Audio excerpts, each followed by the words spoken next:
You're listening to Extinction Radio FM. Listen to the podcast at extinctionradio.com. One thing is certain, there is no lack of material when the subject is the spectacular ongoing crash of biodiversity on planet Earth.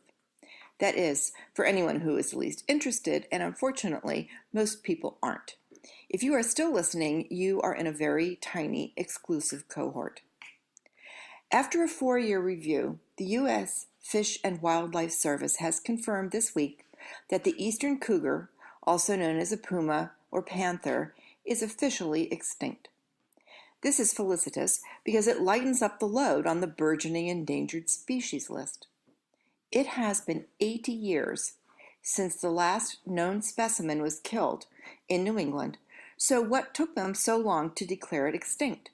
And what does that have to do with calculating the number of species that are going extinct today? And how massive is the sixth mass extinction really? I want to illuminate these inquiries with a study from 2007 titled, "Are We in the Midst of the Sixth Mass Extinction? A View from the World of Amphibians."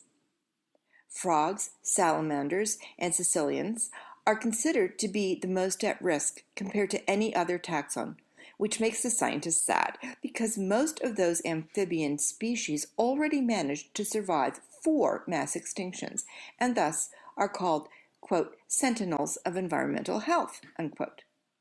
In other words, if the amphibians can't make it through humanity's influence of pollution, habitat destruction, and epidemic fungal disease from global warming, having survived this far, it doesn't bode well for all the other, more recently evolved life forms. The paper informs us that, quote, the rate of extinction of amphibians is truly startling. A recent study estimates that current rates of extinction are 211 times the background extinction rate for amphibians, and rates would be as high as 25,000 to 45,000 times greater if all of the currently threatened species go extinct, which they probably will. Quote, what is the principal cause of the present extinction spasm? Unquote. The scientists wonder, and then they write, human activities are associated directly or indirectly with nearly every aspect of the current extinction spasm. The sheer magnitude of the human population has profound implications because of the demands placed on the environment. Population growth, which has increased so dramatically since industrialization, is connected to nearly every aspect of the current extinction event. Amphibians may be taken as a case study for terrestrial organisms. They have been severely impacted by habitat modification and destruction, which frequently has been accompanied by use of fertilizers and pesticides.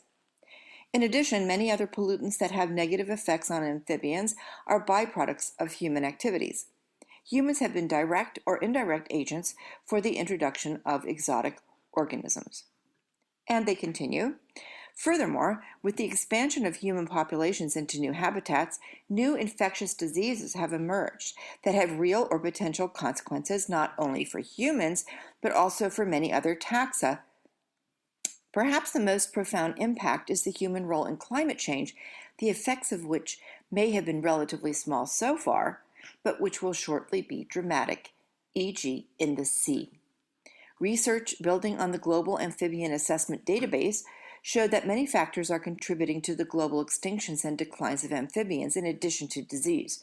Extrinsic forces such as global warming and increased climate variability are increasing the susceptibility of high-risk species, those with small geographic ranges, low fecundity, and specialized habitats. Another quote is, multiple factors acting synergistically are contributing to the loss of amphibians. But we can be sure that behind all of these activities is one weedy species, Homo sapiens, which has unwittingly achieved the ability to directly affect its own fate and that of most of the other species on this planet. It is an intelligent species that potentially has the capability exercising necessary controls on the direction, speed, and intensity of factors related to the extinction crisis. Education and changes of political direction take time that we do not have, and political leadership to date has been ineffective largely because of so many competing short-term demands. A primary message from the amphibians, other organisms, and environments, such as the oceans, is that little time remains to stave off mass extinctions, if it is possible at all.